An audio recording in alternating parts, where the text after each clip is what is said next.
श्रीचन्द्रस्तोत्रम्। ॐ अस्य श्री चन्द्रकवच स्तोत्रमन्त्रस्य गौतम ऋषिः अनुष्टुप् छन्दः चन्द्रो देवता चन्द्रप्रीत्यर्थं जपे विनियोगः। समं चतुर्भुजं वन्दे केयूरमुकुटोज्ज्वलं वासुदेवस्य नयनं शङ्करस्य च भूषणम्। एवं ध्यात्वा जपे नित्यं शशिनः कवचं शुभं। शशि पातु शिरोदेशं भालं पातु कलानिधिः। चक्षुषी चन्द्रमा पातु श्रुति पातु निशापतिः। प्रणामछपाकर पातु मुखं कुमुदबान्धवः। पातु कण्ठं च मे सोमः स्कन्धौ जैवातृकस्तथा। करौ सुधाकरः पातु वक्षः पातु निशाकरः। हृदयं पातु मे चन्द्रो नाभिं शङ्करभूषणः। मध्यं पातु सुरश्रेष्ठः कटिं पातु सुधाकरः। उरुतारापतिः पातु मृगाङ्को जानुनी सदा। अब्धिजः पातु मे जङ्घे पातु पादौ विधौ सदा। सर्वाण्यन्यानि चाङ्गानि पातु चन्द्रोऽखिलं वपुः। एतद्विकवचं दिव्यं भुक्तिमुक्तिप्रदायकम्। यः पठेत् शृणुयाद्वापि सर्वत्र विजयी भवेत्। ॐ अस्य श्री चन्द्रकवच स्तोत्रमन्त्रस्य गौतम ऋषिः अनुष्टुप् छन्दः चन्द्रो देवता चन्द्रप्रीत्यर्थं जपे विनियोगः। समं चतुर्भुजं वन्दे केयूरमुकुटोज्ज्वलं वासुदेवस्य नयनं शङ्करस्य च भूषणम्। एवं ध्यात्वा जपे नित्यं शशिनः कवचं शुभं। शशि पातु शिरोदेशं भालं पातु कलानिधिः। चक्षुषी चन्द्रमा पातु श्रुति पातु निशापतिः। प्रणामछपाकर पातु मुखं कुमुदबान्धवः। पातु कण्ठं च मे सोमः स्कन्धौ जैवातृकस्तथा। करौ सुधाकरः पातु वक्षः पातु निशाकरः। हृदयं पातु मे चन्द्रो नाभिं शङ्करभूषणः। मध्यं पातु सुरश्रेष्ठः कटिं पातु सुधाकरः। उरुतारापतिः पातु मृगाङ्को जानुनी सदा। अब्धिजः पातु मे जङ्घे पातु पादौ विधौ सदा। सर्वाण्यन्यानि चाङ्गानि पातु चन्द्रोऽखिलं वपुः। एतद्विकवचं दिव्यं भुक्तिमुक्तिप्रदायकम्।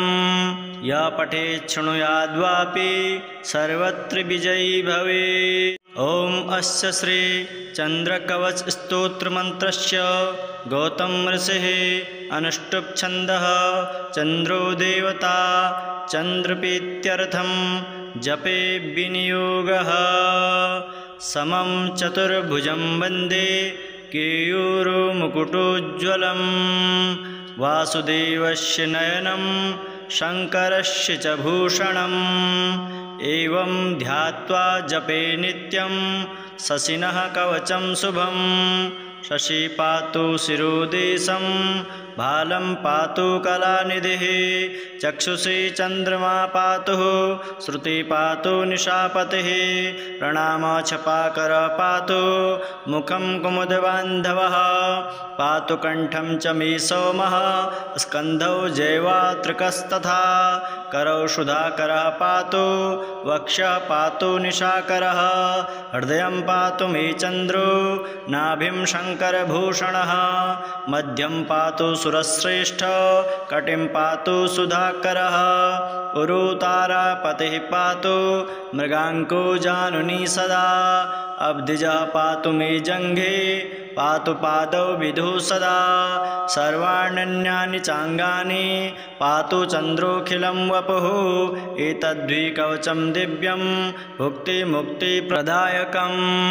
यः पठेत् शृणुयाद्वापि सर्वत्र विजयी भवेत्। ॐ अस्य श्री चन्द्रकवच स्तोत्रमन्त्रस्य गौतम ऋषिः अनुष्टुप् छन्दः चन्द्रो देवता चन्द्रप्रीत्यर्थं जपे विनियोगः समं चतुर्भुजं वन्दे केयूरमुकुटोज्ज्वलं वासुदेवस्य नयनं शङ्करस्य च भूषणम् एवं ध्यात्वा जपे नित्यं शशिनः कवचं शुभं शशि पातु शिरोदेशं भालं पातु कलानिधिः चक्षुषी चन्द्रमा पातु श्रुति पातु निशापतिः प्रणामछपाकर पातु मुखं कुमुदबान्धवः पातु कण्ठं च मे सोमः स्कन्धौ जैवातृकस्तथा करौ सुधाकरः पातु वक्षः पातु निशाकरः हृदयं पातु मे चन्द्रो नाभिं शङ्करभूषणः मध्यं पातु सुरश्रेष्ठ कटिं पातु सुधाकरः उरुतारापतिः पातु मृगाङ्को जानुनी सदा अब्धिजः पातु मे जङ्घे पातु पादौ विधौ सदा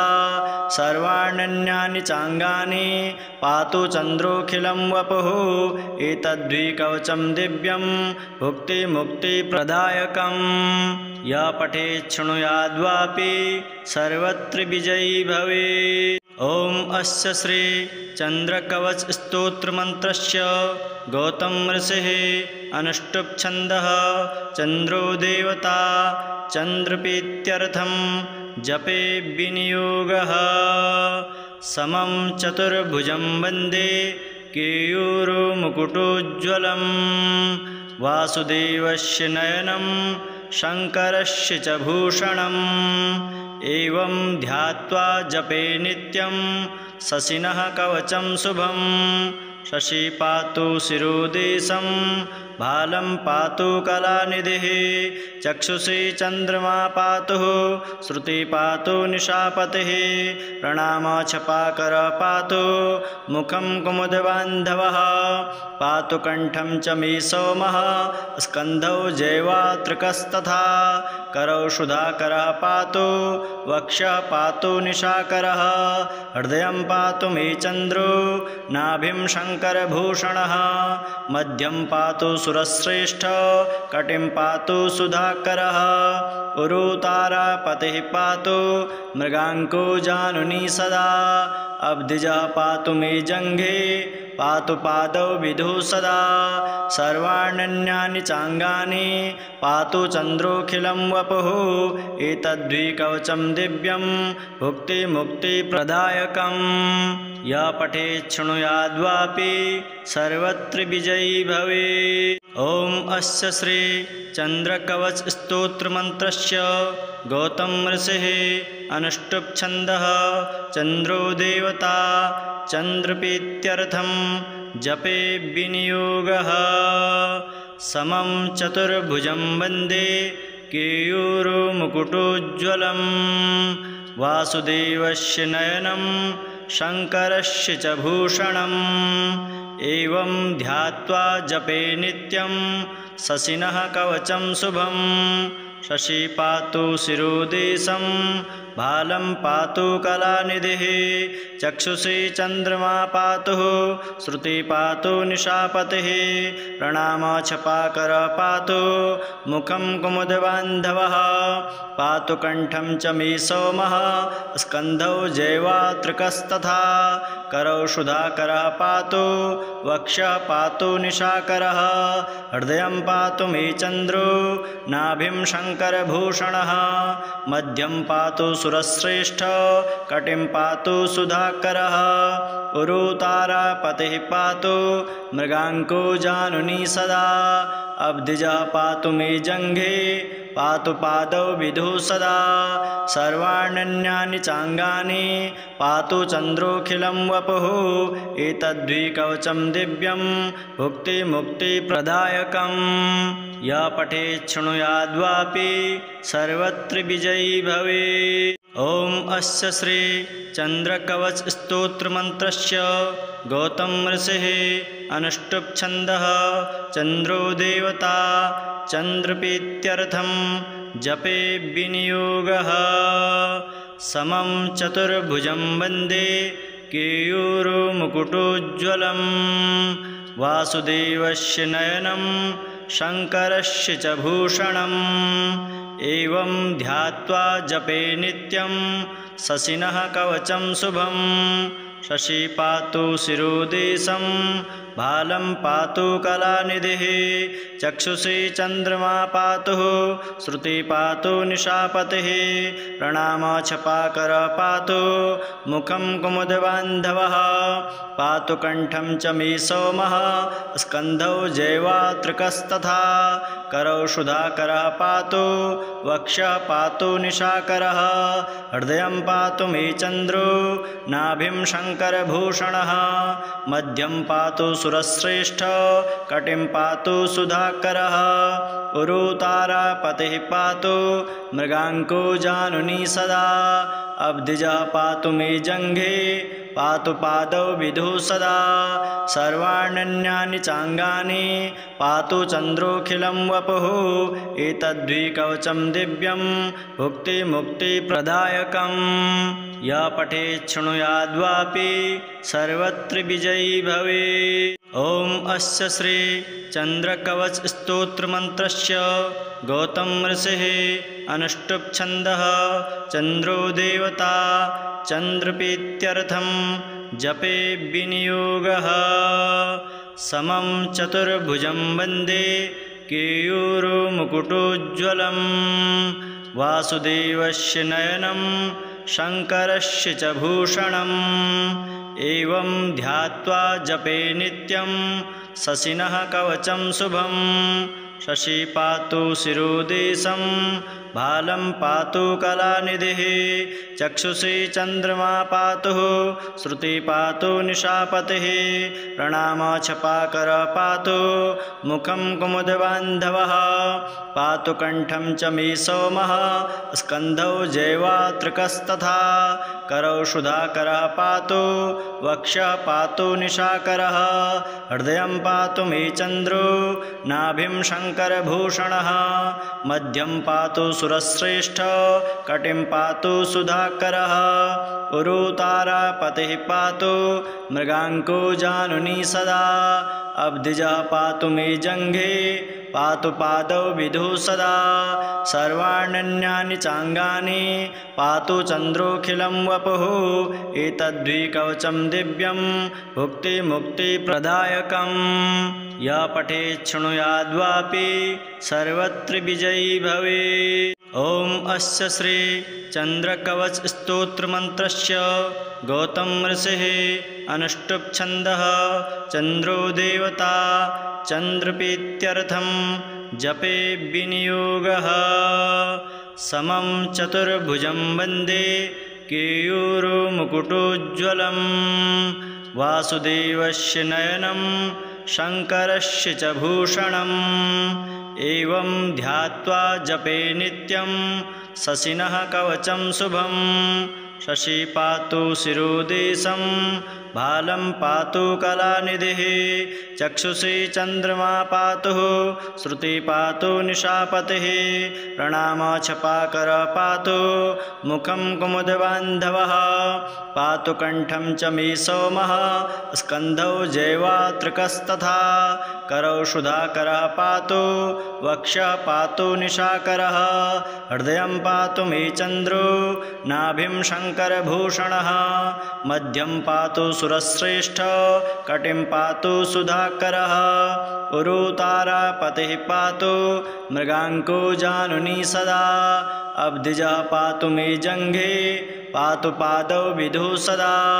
सर्वाण्यन्यानि चाङ्गानि पातु चन्द्रोऽखिलं वपुः एतद्विकवचं दिव्यं भुक्तिमुक्तिप्रदायकं यः पठेत् शृणुयाद्वापि सर्वत्र विजयी भवेत्। ॐ अस्य श्री चन्द्रकवच स्तोत्रमन्त्रस्य गौतम ऋषिः अनुष्टुप् छन्दः चन्द्रो देवता चन्द्रप्रीत्यर्थं जपे विनियोगः समं चतुर्भुजं वन्दे केयूरुमुकुटोज्ज्वलं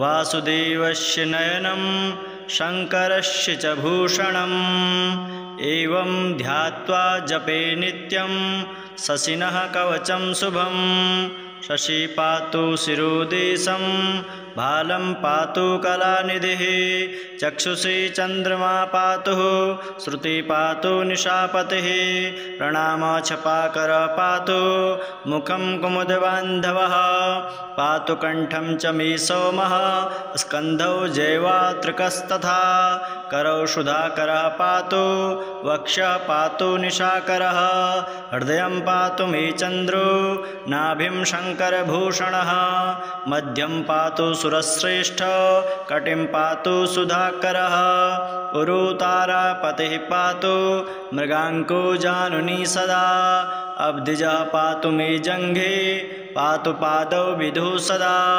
सर्वाण्यन्यानि चाङ्गानि पातु चन्द्रोऽखिलं वपुः एतद्विकवचं दिव्यं भुक्तिमुक्तिप्रदायकं यः पठेत् शृणुयाद्वापि सर्वत्र विजयी भवेत्। ॐ अस्य श्री चन्द्रकवच स्तोत्रमन्त्रस्य गौतम ऋषिः अनुष्टुप् छन्दः चन्द्रो देवता चन्द्रप्रीत्यर्थं जपे विनियोगः समं चतुर्भुजं वन्दे केयूरुमुकुटोज्ज्वलं वासुदेवस्य नयनं शङ्करस्य च भूषणम् एवं ध्यात्वा जपे नित्यं शशिनः कवचं शुभं शशि पातु शिरोदेशं भालं पातु कलानिधिः चक्षुषी चन्द्रमा पातु श्रुति पातु निशापतिः प्रणामछपाकर पातु मुखं कुमुदबान्धवः पातु कण्ठं च मे सोमः स्कन्धौ जैवातृकस्तथा करौ सुधाकरः पातु वक्षः पातु निशाकरः हृदयं पातु मे चन्द्रो नाभिं शङ्करभूषणः मध्यं पातु सुरश्रेष्ठ कटिं पातु सुधाकरः उरुतारापतिः पातु मृगाङ्को जानुनी सदा अब्धिजः पातु मे जङ्घे पातु पादौ विधौ सदा सर्वाण्यन्यानि चाङ्गानि पातु चन्द्रोऽखिलं वपुः एतद्विकवचं दिव्यं भुक्तिमुक्तिप्रदायकं यः पठेत् शृणुयाद्वापि सर्वत्र विजयी भवेत्। ॐ अस्य श्री चन्द्रकवच स्तोत्रमन्त्रस्य गौतम ऋषिः अनुष्टुप् छन्दः चन्द्रो देवता चन्द्रप्रीत्यर्थं जपे विनियोगः समं चतुर्भुजं वन्दे केयूरुमुकुटोज्ज्वलं वासुदेवस्य नयनं शङ्करस्य च भूषणम् एवं ध्यात्वा जपे नित्यं शशिनः कवचं शुभं शशि पातु शिरोदेशं भालं पातु कलानिधिः चक्षुषी चन्द्रमा पातु श्रुति पातु निशापतिः प्रणामछपाकर पातु मुखं कुमुदबान्धवः पातु कण्ठं च मे सोमः स्कन्धौ जैवातृकस्तथा करौ सुधाकरः पातु वक्षः पातु निशाकरः हृदयं पातु मे चन्द्रो नाभिं शङ्करभूषणः मध्यं पातु सुरश्रेष्ठ कटिं पातु सुधाकरः उरुतारापतिः पातु मृगाङ्को जानुनी सदा अब्धिजः पातु मे जङ्घे पातु पादौ विधौ सदा सर्वाण्यन्यानि चाङ्गानि पातु चन्द्रोऽखिलं वपुः एतद्विकवचं दिव्यं भुक्तिमुक्तिप्रदायकं यः पठेत् शृणुयाद्वापि सर्वत्र विजयी भवेत्।